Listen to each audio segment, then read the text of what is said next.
Halo semuanya, perkenalkan nama saya Ketut Arisa Fitri, nomor absen 22, kelas 11 MIPA 5. Di sini saya akan menyampaikan tentang Tan Malaka, yaitu mengenai biografi, peranan, dan alasan mengapa saya memilihnya untuk disampaikan di video kali ini.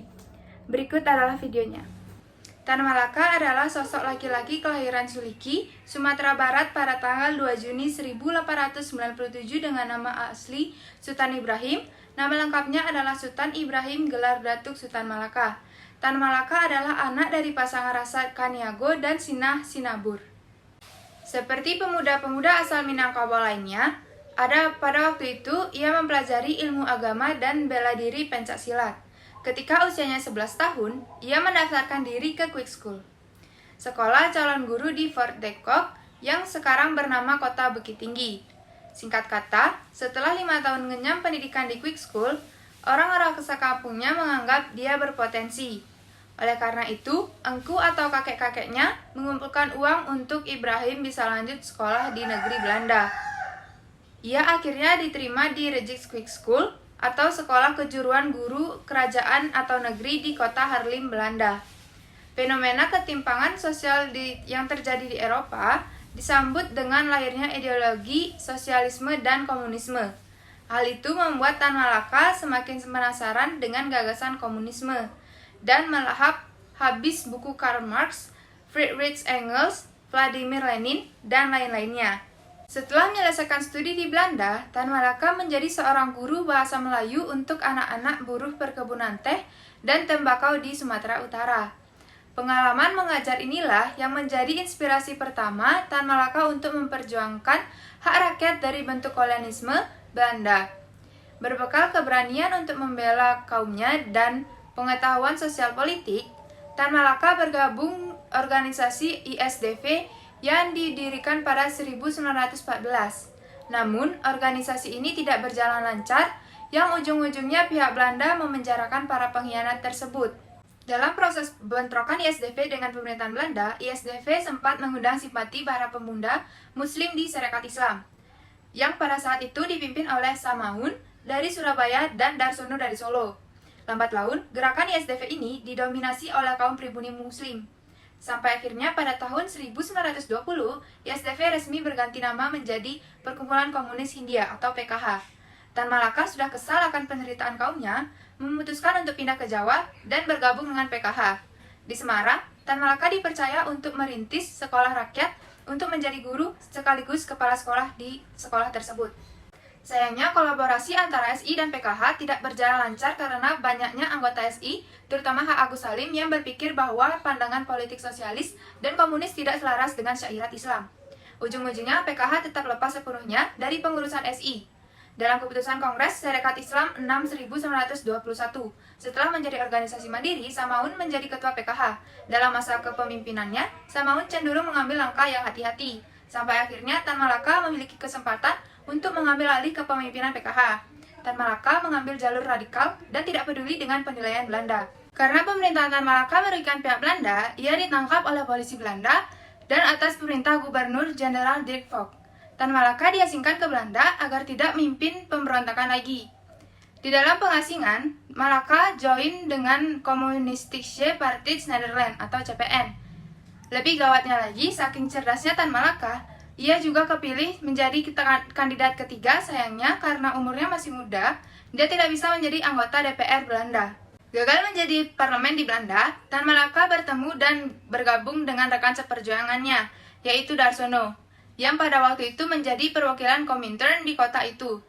Pada Kongres Internasional Komintern, Tan Malaka membuat kaget para pemimpin-pemimpin komunis di dunia, termasuk Lenin dan Trotsky, karena pendapatnya yang menyebutkan bahwa Komintern bisa bekerja sama dengan negara-negara Islam untuk membela kaum tertindas. Namun, gagasan itu tidak sampai direalisasikan.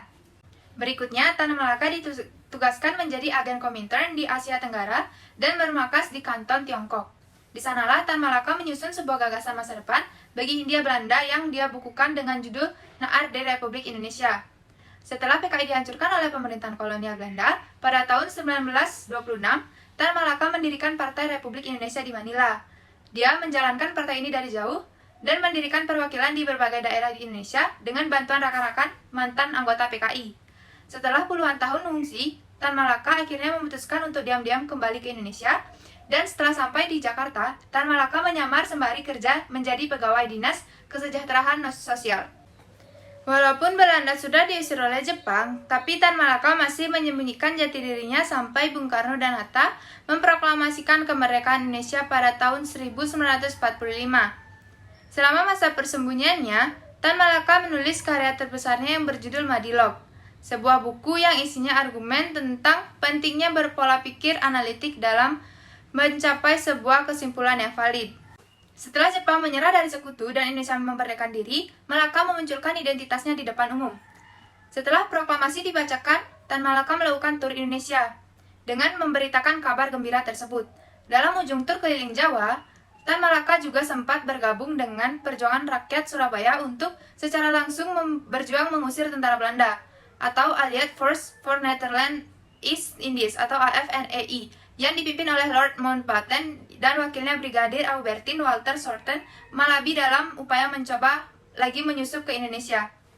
Setelah memenangkan peperangan di Surabaya pada bulan Desember 1945, Tan Malaka kembali berjuang di Purwokerto untuk menyusun strategi perlawanan total terhadap para penjajah barat yang akhirnya menjadi sebuah perkumpulan yang dinamakan Persatuan Perjuangan atau PP. Perkumpulan ini adalah sebuah manifesto dari kekecewaan rakyat Indonesia terhadap keputusan pemerintah Republik Indonesia. Pada puncak perjuangannya pada pertengahan tahun 1946, para pemimpin PP ditangkap oleh pemerintahan Sultan Syahrir karena dianggap pembangkang. Mirisnya, ternyata PKI sebagai partai yang dulu dia bela mati-matian sampai harus mengungsi ke banyak negara, malah bersikap pro dengan Syahrir.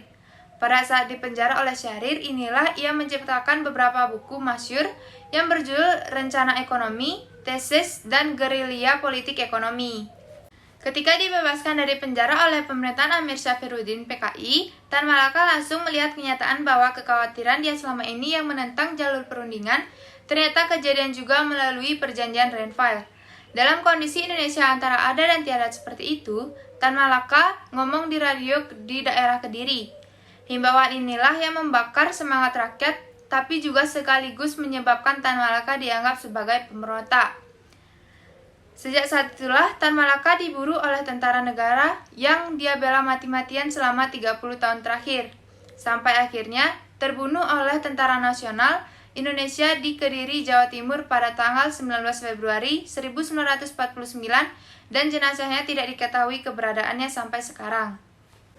Berbagai peran penting pun diraih Tan Malaka, diantaranya kepemimpinan dalam berbagai organisasi dan partai, sempat mendirikan Partai PLRI pada tahun 1927 dan Partai Murba pada tahun 1048, hingga mendirikan sekolah serta mengajar di Cina pada tahun 1936 dan Sekolah Tinggi Singapura.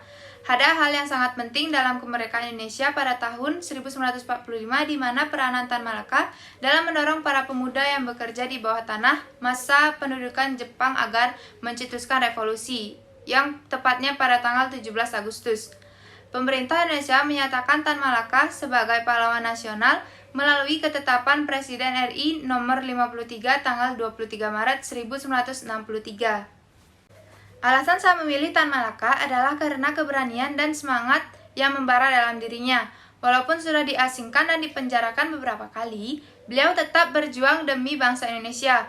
Ia tidak pernah takut atas resiko yang ia perbuat dan dianggap benar. Yang ia pikirkan hanya untuk membangun Indonesia yang merdeka.